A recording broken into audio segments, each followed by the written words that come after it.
Ang paglantad po ng tinuturong utak ng bilyong-bilyong pisong pork barrel scam na si Janet Napoles sinasang magbubukas ng pinto para sa mas masusing investigasyon.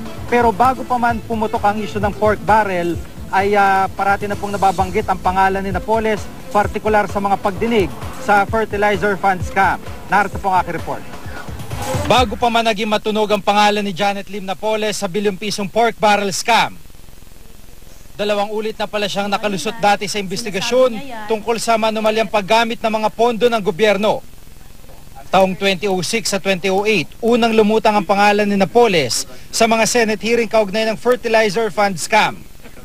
Sa report ng GMA News Online, February 2006 nang ipatawag ng Senate Agricultural Committee sa pamumuno ng noy Senador Ramon Magsaysay Jr. si Napoles na kinilala bilang Jenny Napoles ng JLN Corporation.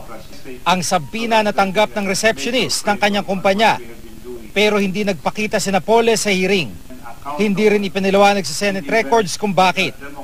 Nang muling buksan ang hearing ng Senate Blue Ribbon Committee tungkol sa fertilizer fund scam, kinilala ng Commission Audit ang Joe Chris Trading na pagmamay-ari umano ni Napoles. Bilang supplier ng overpriced na fertilizer na higit 58 milyong piso ang halaga.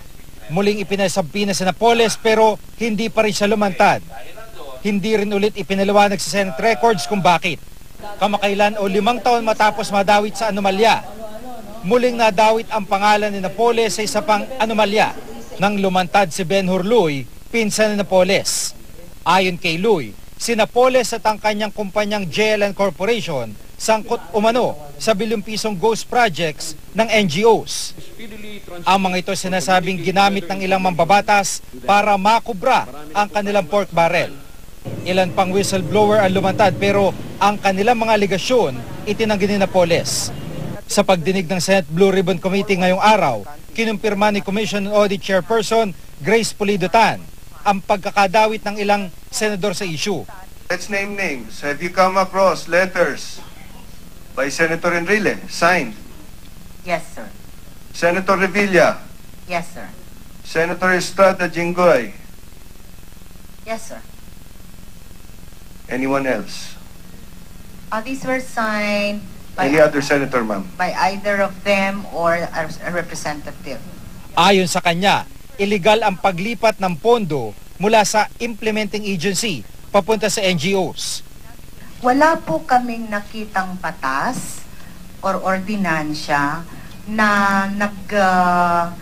nagbibigay authority para po sa paglipat ng pondo ng bayan from a government agency to a private corporation like an NGO. Git pa niya, nasa implementing rules and regulations ng Government Procurement Act na posible lang ang paglilipat ng pondo mula sa implementing agency patungo sa NGOs kung may appropriations o ordinansa para rito.